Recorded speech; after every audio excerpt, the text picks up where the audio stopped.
Sí.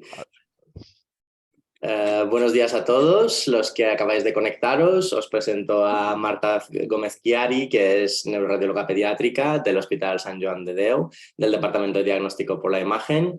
Seguro que la conoceréis de, bueno, de vuestras rotaciones, los que habéis rotado en Sant Joan de Déu y de las charlas que ha dado a lo largo de este tiempo, los que habéis ido a los cursos y los congresos. Marta, cuando quieras, adelante. Perfecto, comparto la pantalla.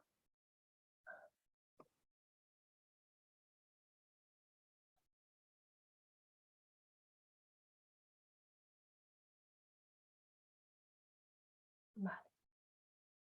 Bueno, buenos días. Muchas gracias por la invitación.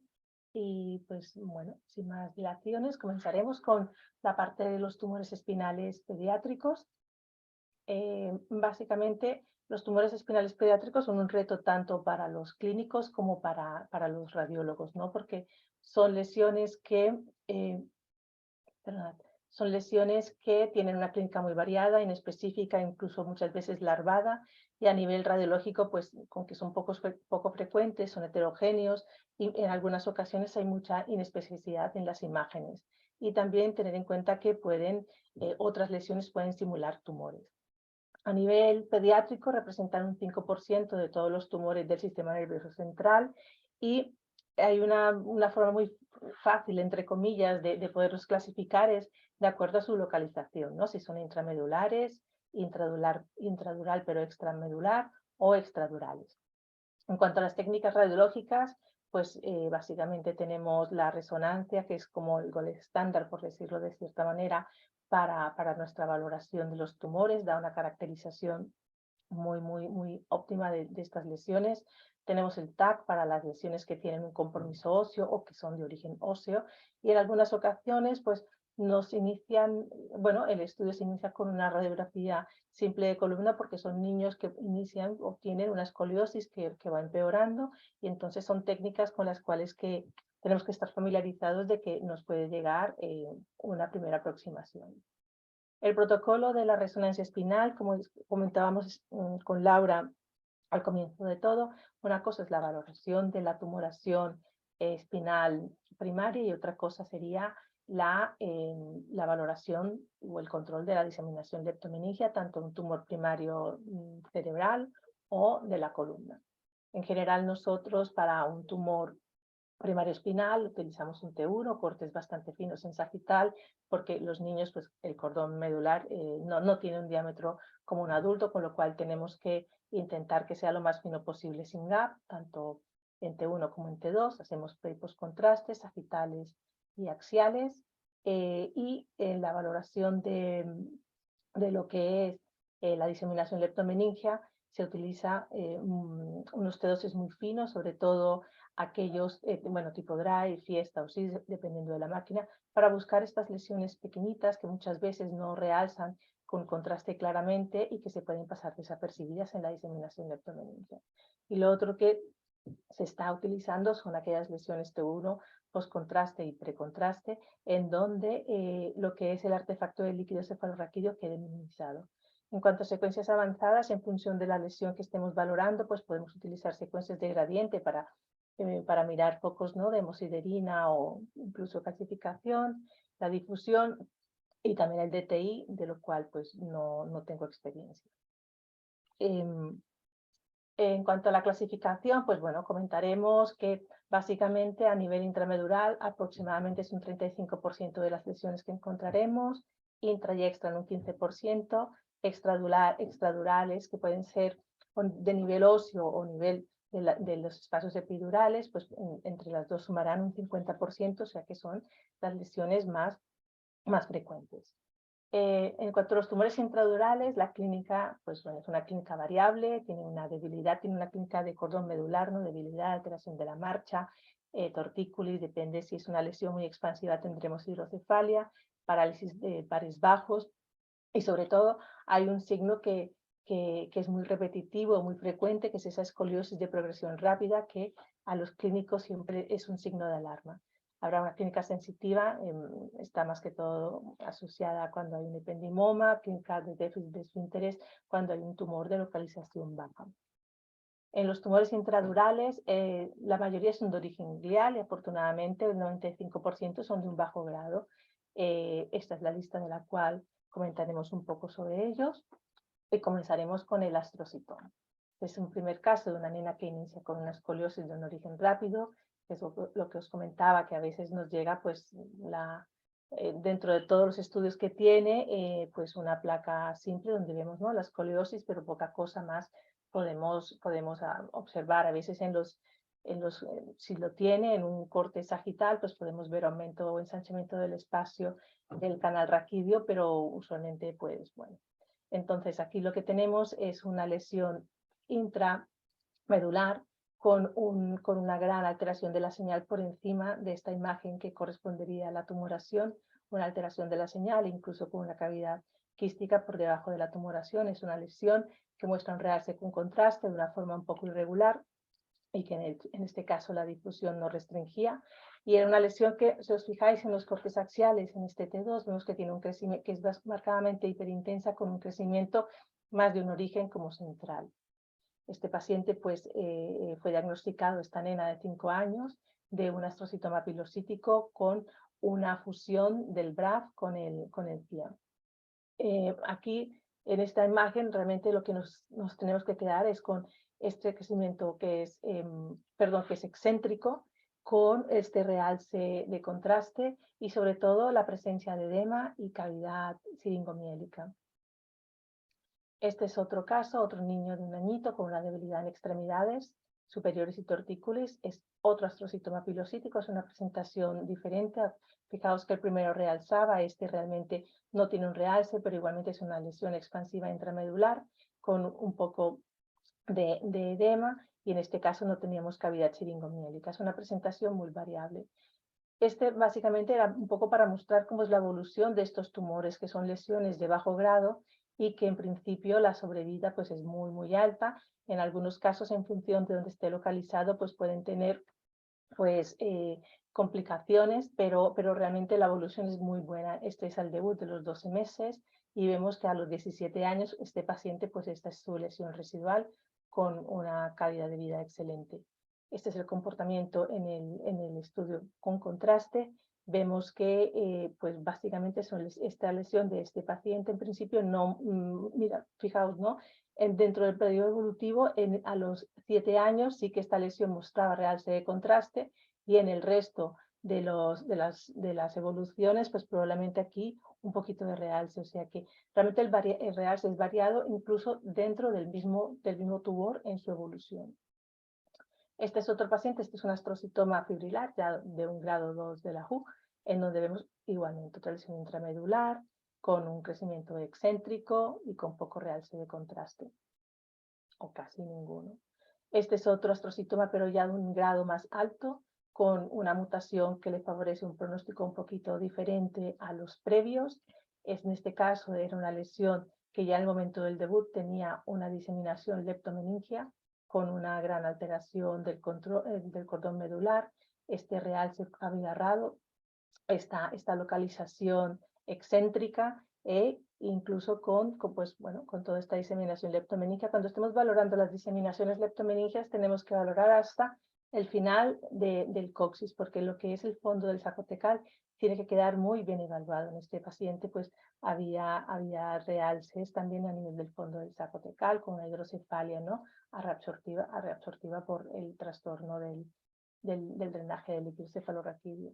Básicamente los astrocitomas intramedulares son los más frecuentes, y de ellos el más frecuente es el pilocítico. Pueden tener alteraciones moleculares, que es muy importante determinarlas. Ahora os comento 2 pinceladas sobre esto. La alteración del BRAF, el V600, empeora el pronóstico, y en general pues son lesiones expansivas, infiltrativas, con márgenes muy bien delimitados, como hemos visto, con un crecimiento excéntrico, y la clave es que tiene un T2 muy hiperintenso, puede tener áreas quísticas, puede realzar. La mayoría de los casos realzan, pero habéis visto que es bastante heterogéneo todo, y sobre todo se acompañan de edema y siringomielia.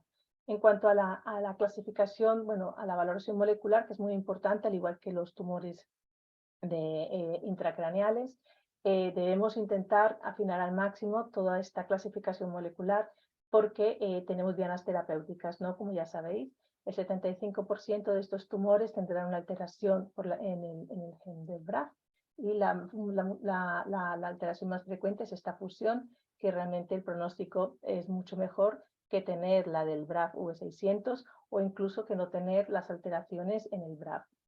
Si veis en esta gráfica, es para valorar la sobrevida libre de progresión a los 5 años, que es bastante buena, 67%, y la tasa promedio de supervivencia de estos niños es hasta de un 95%. Sí que es verdad que tenemos que tener especial atención cuando hay un debut menor de los 3 años, porque la sobrevida libre de progresión pues, se reduce bastante en comparación de aquellos que debutan más allá de los 5 años. Este es otro caso en donde vemos un niño de 8 años con una debilidad, una instalación brusca, ¿no? Una debilidad brusca con una incontinencia urinaria, areflexia y en extremidades inferiores. En este caso fue un ependimoma anaplásico, en donde vemos también una alteración de la señal intramedular un poquito expansiva que podría corresponder a una vía de edema, con estas imágenes de dilatación, de cavidad siringomiélica, y aquí vemos la tumoración como realza, parte de la tumoración como realza con contraste, y esta sí que es una tumoración central, esta sí que es céntrica porque este es un tumor que básicamente se deriva de las células que están tapizando el canal ependimario. Son lesiones que no tiene quistes, es una lesión más homogénea en ese aspecto, pero que sí que puede tener también edema y cavidad siringomiélica con realce. Este es otro tipo de ependimoma. Aquí es muy importante ver que pueden tener focos de hemosiderina, de sangrado, que en este caso también nos puede ayudar un poco, ¿no? al diagnóstico diferencial. Tiene áreas de realce, en este caso realza bastante, pero aquí lo importante es el foco de sangrado. Este es otra lesión, esto es una neurofibromatosis tipo 2. En estas lesiones ya sabéis que lo más frecuente es encontrar neurinomas de los pares craneales, sobre todo del acústico, pero que también es frecuente encontrar ependimomas múltiples en diferentes niveles, que sería el caso de este paciente. Los ependimomas son más frecuentes en adolescentes y adultos jóvenes, como os comentaba, derivan de las células que tapizan el canal ependimario central, pues básicamente tendrá un crecimiento más central, también está bien delimitado, realzan con contraste, más frecuente que los astrocitomas, y es importante buscar en estas lesiones si puede haber focos o no de hemorragias. Algunos pueden debutar con metástasis.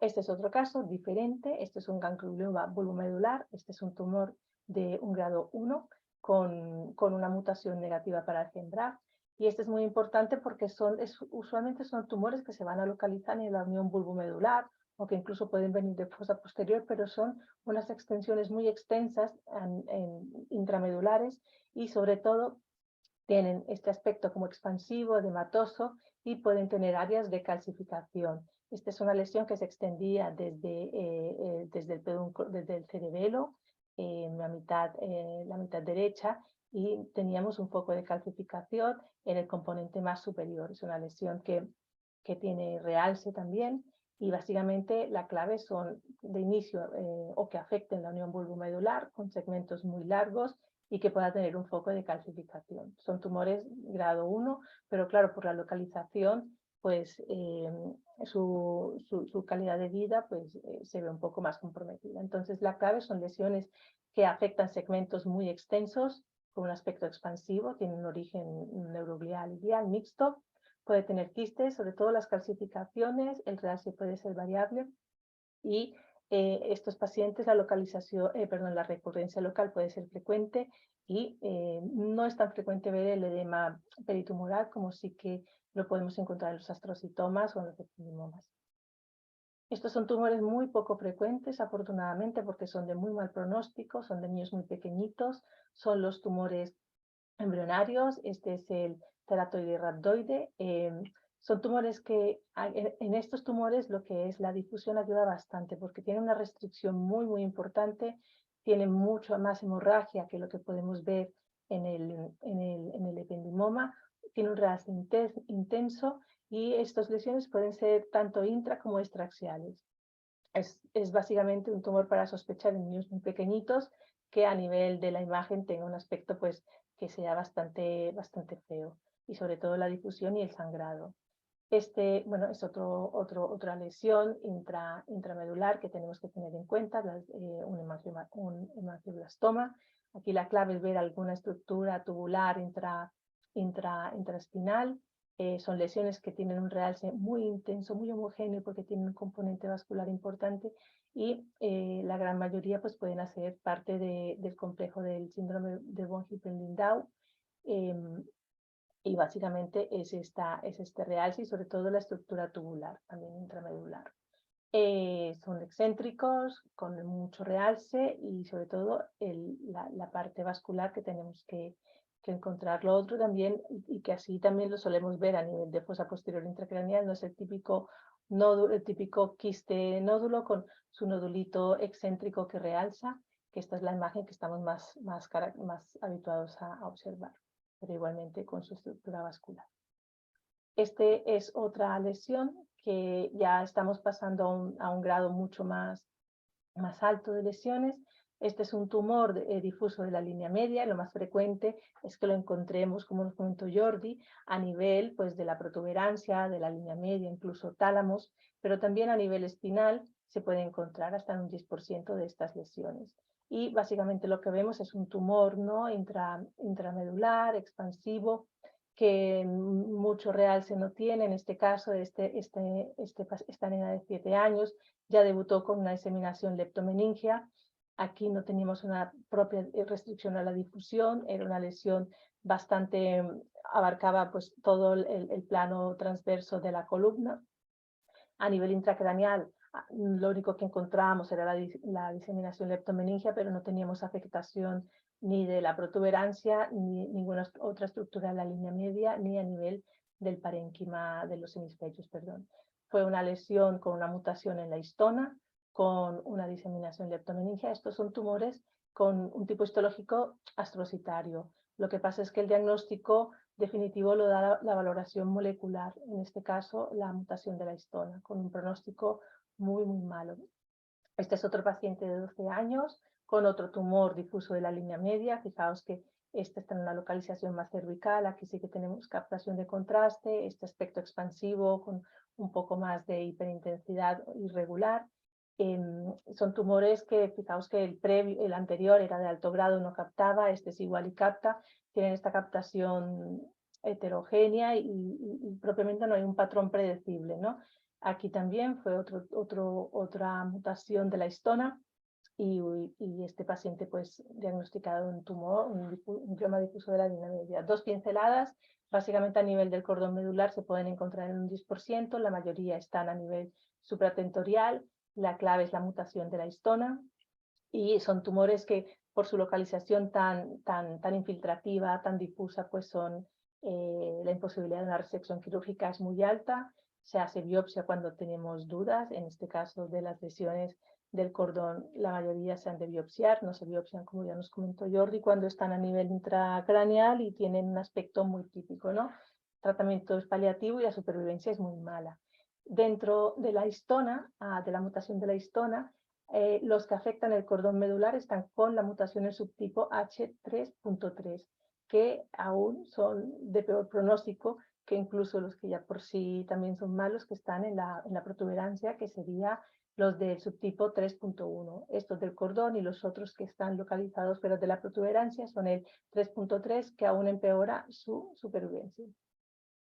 Los mimikins de los intramedulares, que lo comentábamos inicialmente, traemos una paciente que en principio nos dio mucho dolor de cabeza, una nena de 11 años que tenía una clínica neurológica, venía remitida para una segunda opinión porque no era esta imagen que no sabían exactamente qué pasaba, habían hecho múltiples estudios, y al final básicamente lo que vemos es una lesión, unos micronódulos que están tapizando todo el epéndimo, ¿no? Fijaos, de los ventrículos laterales, tercer ventrículo, a nivel leptomeningio no había nada, y vemos como esta diseminación ependimaria incluso entra por el óvex, no baja por todo el canal ependimario. Sí que puede tener algo de cordón un poquito, pero básicamente era muy intramedular, intraependimario y algún nodulito externo. Este es el comportamiento en el T2.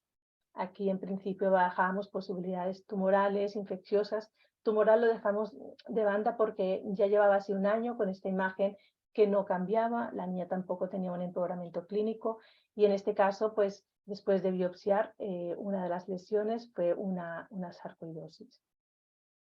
Este es otro paciente, otra nena de 6 años que tiene una lesión, una malformación vascular intramedular. Fijaos, ¿no? El componente hemorrágico, el edema, la expansión y claramente pues vemos el realce como da un aspecto tubular y en el estudio vascular vemos a un nidus dependiente de la arteria espinal anterior. Que también son imágenes que tenemos que tener en mente de cara a procesos que tienen mucho componente hemático y expansivo. Este es otro caso que también hemos vivido, es una lesión extensa que tiene mucho edema, es una tumoración que es intramedular, que realza con contraste, pero que también tenía una afectación mucho más distal a nivel del cono medular, con un comportamiento más o menos similar, porque esta no captaba, la inferior no captaba tanto como la superior, con compromiso también de las raíces. En este caso, el paciente lo que presentaba era un linfoma, era una infiltración del cordón medular por un linfoma. Lo que hemos comentado también, las enfermedades desmielinizantes dan este patrón tan extenso, ¿no?, de afectación expansiva, la alteración de la señal, en este caso había algo de restricción a la difusión, con un realce de contraste, y también siempre en estos debuts pues la palabra tumor está presente, pero hay signos que, como por ejemplo esta extensión tan marcada. También dentro de los diagnósticos diferenciales tenemos que poner sobre la mesa las desmielinizantes. Lesiones intradurales y extramedulares, pues las más frecuentes son las metástasis, leptomeningias, luego tendremos el ependimoma mixopapilar, neurofibromas, meningiomas y este tumor primario que hablaremos un poquito sobre él. Las metástasis es lo que hemos comentado, ¿no? Básicamente es identificar, ¿no?, estos engrosamientos que pueden ser nodulares un poco más aislados o que es muy fácil cuando los vemos que son nodulares, irregulares y como muy difusos, ¿no? También tenemos, ¿no?, las lesiones nodulares, engrosamientos muy abigarrados y sobre todo acordaos de las secuencias T2 muy finitas, muy potenciadas para buscar estos micronodulillos que a veces pueden pasar desapercibidos en la secuencia T1 turboespineco. Y después utilizar secuencias que puedan reducir lo que es el artefacto del flujo de líquido cefalorraquídeo en caso de valoración de extensión de metástasis. 4 pinceladas, pueden ser de diseminación hematógena o directa a la leptomeninge, las diseminaciones leptomeningias a nivel, bueno, pediátrico, medulloblastoma, todo este tipo de lesiones, y lo que ya sabéis, ¿no?, el engrosamiento irregular, también sobre todo acordaos de valorar el fondo de saco, porque muchas veces tenemos la lesión allí y nos puede pasar desapercibida. A veces nos confunde mucho lo que son los realces superficiales del cordón, que son vasculares, pero bueno, hay que estar muy atentos porque son realces muy finos y muchas veces ante la duda pues hacemos, ¿no?, un control, pero sería un poco como lo de tener en cuenta en cuanto a las metástasis y la evaluación por la resonancia. Este es un paciente de 13, es un bebé, una nena de 33 meses que tenía dificultad para la marcha, la quiuria, tenesmo rectal y su diagnóstico pues, fue un ependimoma mixopapilar. Vemos la típica lesión que está localizada en el cono del filum terminale, que tiene una captación importante de contraste, que puede tener también focos de sangrado, que es muy importante, incluso no solamente dentro de la tumoración, sino que en ocasiones a nivel del fondo del saco tenemos restos hemáticos que nos ayudan muchísimo a este diagnóstico. También acordaos que puede tener un poco de componente de edema a nivel supratumoral en el cono medular que está por encima de la lesión, realza muchísimo. Y la clave es que puede tener focos de HSA y focos de sangrado intratumoral. Es un subtipo especial del ependimoma. está en el cono medular o en filum terminal, sobre todo muy hiperintenso en T2 y que tiene este realce y que se puede acompañar de HSA y sangrado intratumoral. Neurofibromas son muy conocidos, poca cosa sobre ellos, ¿no? La típica lesión que tiene este componente T2 con diferentes áreas ligeramente hipointensas en su interior en forma de diana. Son lesiones que expanden, ¿no?, el canal y que pueden estar en contexto tanto en neurofibromatosis tipo 1, tipo 2, pueden estar de forma aislada, algunos se pueden malignizar y tienen un realce intenso del contraste. Y sobre todo es la imagen en T2, que tiene esta imagen muy hiperintensa con estos focos un poco en forma de diana hipointensos.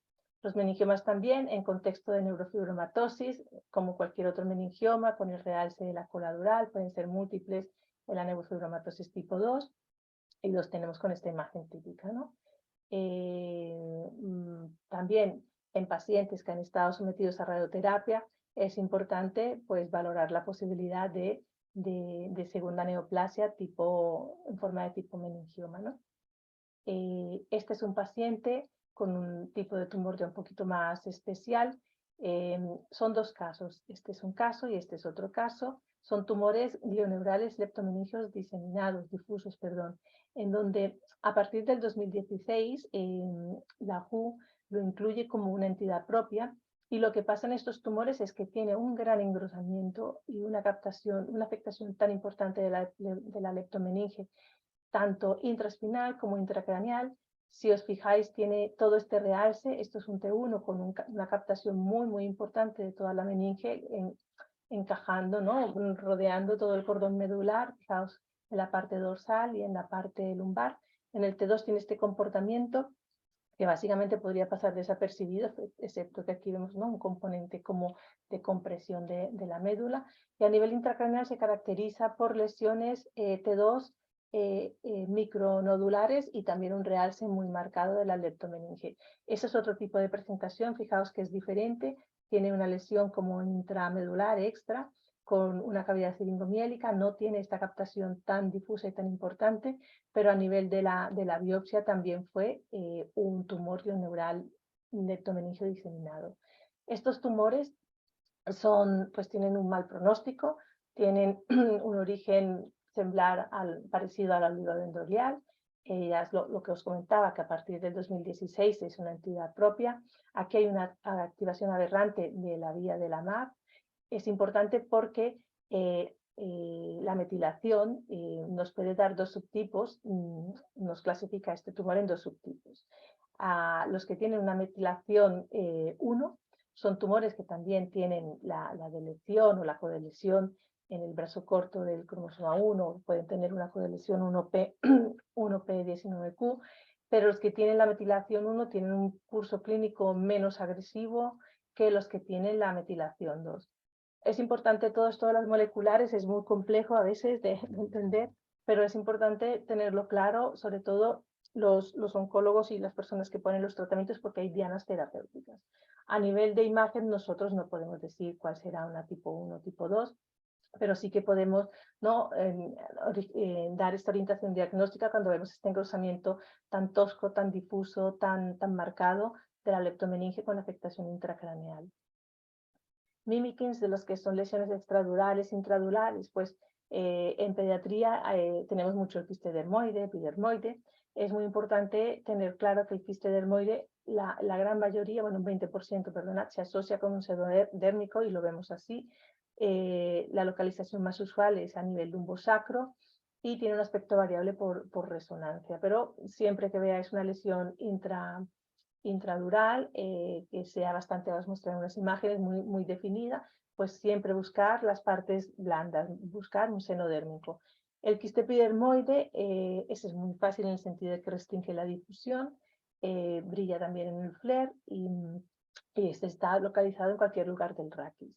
Este es un caso de un niño de 7 días que tenía una lesión quística intradural con una lesión que era un seno dermoide. Aquí lo vemos claramente, vemos también aquí cómo está un poco traccionado lo que es la parte posterior del canal raquídeo y veis aquí el seno dural, pues este terminó siendo un seno dérmico. Este es otro paciente pequeñito, 23 meses, con otra lesión muy parecida. Veis aquí la lesión quística, un poco más, un poco más hipoecogénica, hipointensa que respecto al otro paciente, pero siempre con su seno dérmico, y es una lesión pues que a veces, bueno, que está bastante bien definida, con unos márgenes muy concretos. Y este es otro paciente que tenía un quiste epidermoide, en este caso teníamos restricción a la difusión, era una lesión muy expansiva, pero también muy definida, con un componente también de lipoma asociado, que estaba, ¿no?, comprimiendo el cono medular, sin realce tras el contraste, y esta es una de las lesiones que, bueno, en este caso no había seno dérmico, igualmente se ha de buscar, aunque sea más frecuente en el dermoide, pero bueno, es una imagen así muy característica. Lesiones extradurales, pues lo más frecuente que tenemos sería el neuroblastoma, de forma muy ocasional un cloroma en relación con una leucemia, y luego lo más frecuente son los tumores óseos, ¿no? Este es el típico niño de 2 añitos con imposibilidad para la marcha, con esta gran masa, perdón, en mediastino posterior, con un componente que invade el foramen de conjunción y se hace intraespinal, pero extradural. Vemos la gran masa, son lesiones que captan mucho contraste, y en esta edad pues lo más frecuente para nosotros pues el neuroblastoma, ¿no? El 15% debutan con signos de compresión medular, son niños muy pequeños y básicamente pues son masas que realzan, pueden tener calcificación, son ligeramente hiperintensas y son frecuentes en pediatría. A nivel lo del cloroma, la verdad es muy infrecuente, pero son lesiones que vemos a nivel del espacio epidural, son también expansivas, pueden comprimir la médula, que también teníamos afectación ósea, y son lesiones que realzan con contraste, con afectación ósea. Es una masa por una proliferación de los mieloblastos, tanto maduros como inmaduros, y lo importante aquí es el realce del contraste y que tenemos afectación de los elementos óseos adyacentes. Los tumores de origen óseo, pues este es un paciente de 17 años con osteosarcoma, fijaos también un poco, ¿no?, parecido al paciente de cloroma, esta masa epidural que está comprimiendo el cordón, pero aquí tenemos una desestructuración ósea, a diferencia del otro, que era más alteración de la señal, con un TAC. Aquí en estos casos el TAC nos ayuda bastante para poder filiar si la lesión viene del hueso o no. Es la típica imagen de un osteosarcoma con esta afectación de partes blandas. Luego tenemos este paciente de 1 añito que era un sarcoma picor positivo, fijaos, ¿no?, toda esta gran masa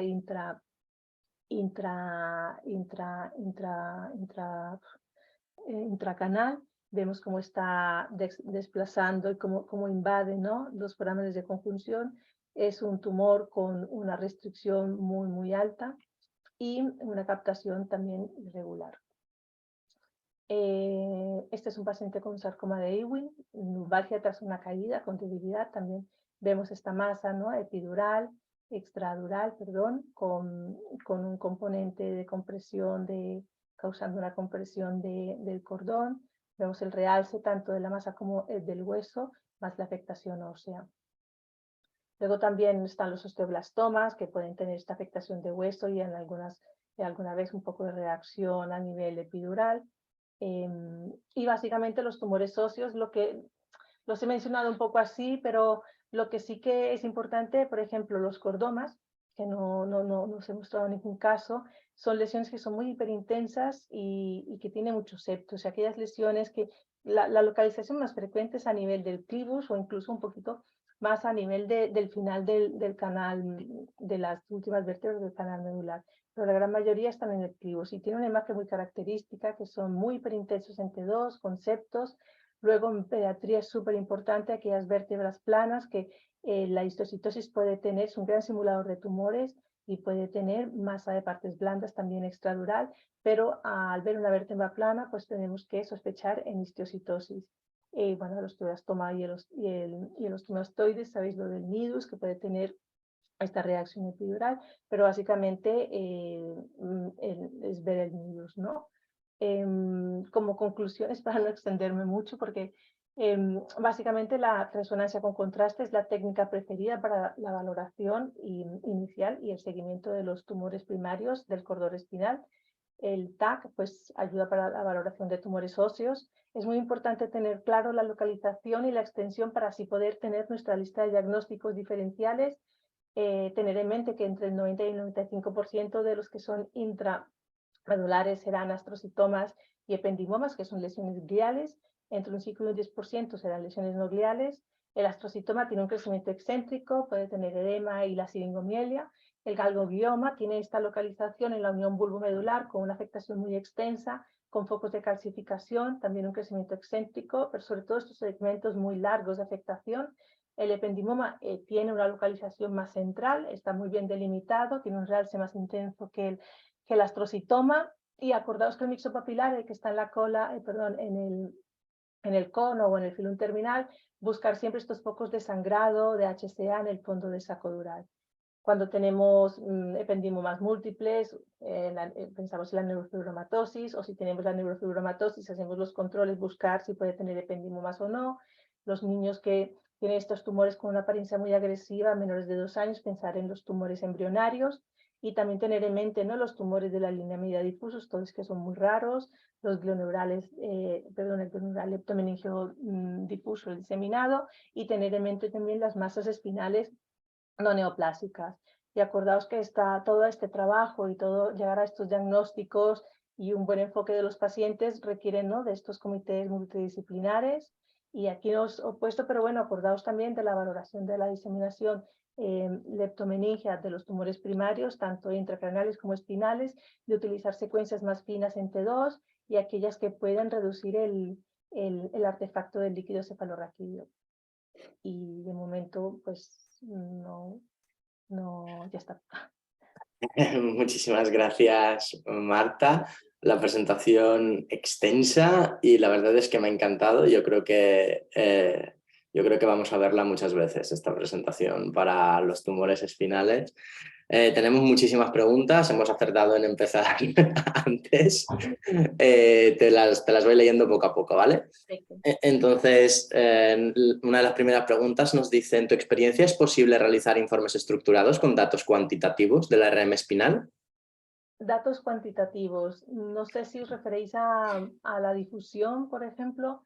Sí, podría ser un ejemplo, sí. Ya, bueno, la verdad es que para valoración inicial, los que son embrionarios o los que pueden ser de alto grado, que puede tener una restricción a la difusión, pues serán valores bajos. Y lo que sí que en estos pacientes de cara al seguimiento, la difusión sí que te puede dar, ¿no?, un poco de valoración de la respuesta.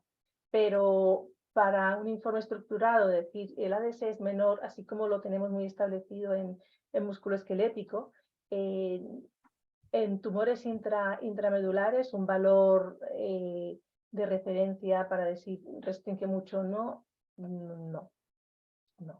Vale. La siguiente pregunta es si utilizáis herramientas de inteligencia artificial de alguna herramienta de inteligencia artificial para los tumores espinales en la resonancia magnética. En este momento no, pero son cosas que se están evidentemente desarrollando. No creo que sea descabellado, ¿no?, intentar buscar marcadores para valorar la textura de los tumores, pero nosotros en este momento no lo estamos haciendo. Pero es un campo sobre el cual se tiene que trabajar porque son tan heterogéneos, tanto con el contraste, tanto con variaciones de las intensidades, que yo no sé si con la radiómica y todo aquello, una valoración de textura nos puede ayudar. Supongo que en un futuro sí, pero nosotros actualmente no. Vale. La siguiente nos dice: en el protocolo de la imagen del tumor intramedular se incluye una valoración intracraneal en algún caso. Sí, siempre. Sí, ¿no? Pero Siempre. siempre, no os he dicho, pero nada. Pero claro, cuando vemos un tumor, hay que descartar que no tenga una diseminación leptomeningia intracraneal. Sí, siempre. Ampliamos a un T1 postcontraste con el paciente, o sea, si es sin anestesia, un T1 postcontraste y una difusión, por ejemplo, y un T2, o sea, lo mínimo que podamos hacer. Y si se puede hacer un estudio más completo, pues hacemos un cráneo tumor. pero se hace. Perdonad, que esto tenía que comentarlo porque es importante, sí. Creo que sí que habías dado así alguna pincelada, pues es que has dicho tantas cosas que... bueno, no sé si has visto todos los corazones de felicitación que te han Gracias. salido por tu charla. La siguiente pregunta es un poco expandiendo un poco el concepto de difusión. Nos preguntan si establecéis unos valores umbral para diferenciar entre lesiones tumorales e inflamatorias e infecciosas No, mediante difusión. no. Y después la siguiente es, en el PTRM podría ser útil la valoración de los tumores espinales pediátricos. Primero si la hacéis o no. No, No, no. Nosotros el PET lo utilizamos sobre todo cuando tenemos dudas si hay pseudoprogresión, secuelas de la, o sea, pseudoprogresión o básicamente realmente es una progresión tumoral. Pero a nivel, sí que utilizamos el PET en la histiocytosis para buscar diferentes focos, aparte de que podamos observar nosotros. ¿Y qué más utilizamos el PET? Así que recuerden esto, pero no lo utilizamos de forma rutinaria, excepto que algo en el tumor boar pase que no quede claro, pero no, muy pocas veces esto ha pasado en tumores espinales primarios. La siguiente es acerca de qué tipo de resonancia magnética utilizáis, si preferís 3 teslas o 1,5 teslas en estos tumores. Sí. Nosotros utilizamos indiferentemente 3 teslas y la 1,5, pero es verdad que como a todos nos pasa, quedan mejores en la 1,5, evidentemente la imagen, y sobre todo cuando en el seguimiento, esto sí que es muy importante, en el seguimiento son niños que, claro, han tenido una resección tumoral y tienen elementos metálicos de fijación. 3 teslas no, porque ya así con la 1,5 os costará ver un poco lo que podáis ver del cordón. Con la 3 teslas es que ya no veréis nada. Entonces, en estos pacientes, siempre que tengan estos elementos metálicos, porque muchos les resecan parte del tumor y quedan en estabilidad y ponen elementos metálicos, siempre en la 1,5, cuando están operados con elementos metálicos, porque algo podéis sacar de información, pero en la 3 teslas no. Y en el debut, pues nosotros utilizamos indiferentemente tanto una máquina como la otra. Perfecto, es bueno saber eso, para los que no tenemos 3 teslas. ¿Cuáles son los retos del futuro en la valoración de los tumores pediátricos espinales, en tu opinión? Yo creo que la utilización, ¿no?, de la inteligencia artificial como herramienta para complementar nuestra valoración, ¿no? Si podemos sacar textura de estos tumores, ya veis que son tan diferentes en el sentido de la captación, pero yo no sé, por ejemplo, en el T2 si nos puede ayudar en algo, o un T1 sin contraste si también puede decir algo, o incluso una secuencia FLAIR o STIR. Y aparte de esta caracterización, pues no sé, de cara a planificaciones de intraquirófanos podría ser, pero yo ahora mismo lo que veo un poco más es en plan de caracterización de texturas y porque hay muchas cosas que son tan, ya veis, ¿no? Que si tiene edema, que si no tiene edema, que si capta ahora, luego el mismo tumor después capta, luego no vuelve a captar, es complejo. Bueno, y las últimas preguntas ya. Nos preguntan acerca de si soléis hacer TAC y resonancia magnética en la valoración de las lesiones tumorales. TAC cuando se sospecha que es un origen extradural o óseo, para valorar muy bien las características del hueso. Si no, no. Vale. Y bueno, y he visto una pregunta también del FLAIR postcontraste. Sí, acaba de salir, sí. Si utilizamos el FLAIR postcontraste para la valoración leptomeningeal. O sea, es un FLAIR A nivel post-contraste. intracraneal. Vale. Intraespinal no lo hemos utilizado, pero intracraneal para nosotros es básico. Vale. Usáis el 3D, ¿no? Me imagino. Sí. 13. Y la última pregunta que tengo aquí es si la ecografía tiene un papel en la evaluación de los tumores espinales. La ecografía la utilizan en intraquirófano los neurocirujanos para delimitar las tumoraciones. Pero nosotros, en principio, claro, al tener, si fuera un recién nacido que aún tiene los elementos posteriores no osificados, facilitaría, ¿no?, la valoración, pero ya en un paciente más grande, que está operado, que puede tener fibrosis y todo aquello, nosotros la valoración ecográfica no la hacemos, a no ser que nos pidan algo muy puntual, pero no es de rutina. Perfecto. Bueno, ya solo nos quedan las felicitaciones múltiples que tienes en el chat. Bueno, yo solo me puedo sumar a ellos. Me ha encantado la charla, de verdad. Paso palabra a Laura Oleaga por si quiere hacer alguna aportación. No, nada, yo simplemente felicitar a Marta por la presentación y bueno, porque hemos viajado por la médula y por la columna con una cantidad de imágenes espectaculares, y entonces yo creo que nos ha sido de gran utilidad. Y yo lo que más me parece que es más importante es también conocer los protocolos de imagen, porque vuestro centro es un centro de referencia, pero en muchas ocasiones estos pacientes o estos niños llegan a un centro que es, al que les corresponde, y es importante que la primera valoración se haga bien con un protocolo adecuado para que luego pueda transferirse a un centro como el vuestro y para una segunda opinión. Pero es importante que todos sepamos el protocolo y manejar bien estos protocolos para luego derivar a los pacientes a los centros de referencia, pero ya con un estudio adecuado. Y nada, muchas gracias y felicidades. Gracias a vosotros.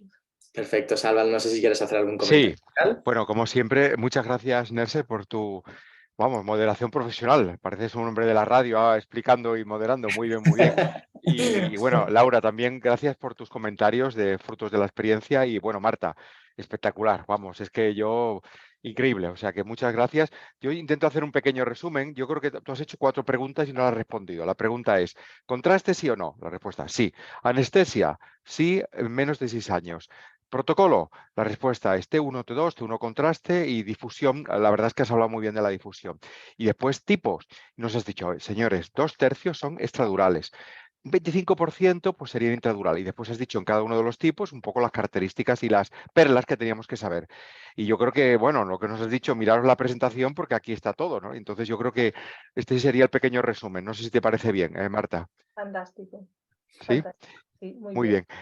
Oye, pues seguro que contamos de nuevo contigo en las siguientes, durante este año que viene, y simplemente recordar a la audiencia que mañana tenemos una sesión de la doctora Laia Valls del Hospital de Girona, que nos va a hablar de las masas pélvicas femeninas, origen de las masas pélvicas femeninas y valoración radiológica. Estáis todos invitados, que tengáis un gran día. Gracias, Marta, gracias, Nerses, gracias, Laura. Nos vemos. Un saludo. Gracias. Saludos, Adeu. vaya bien. Adeu.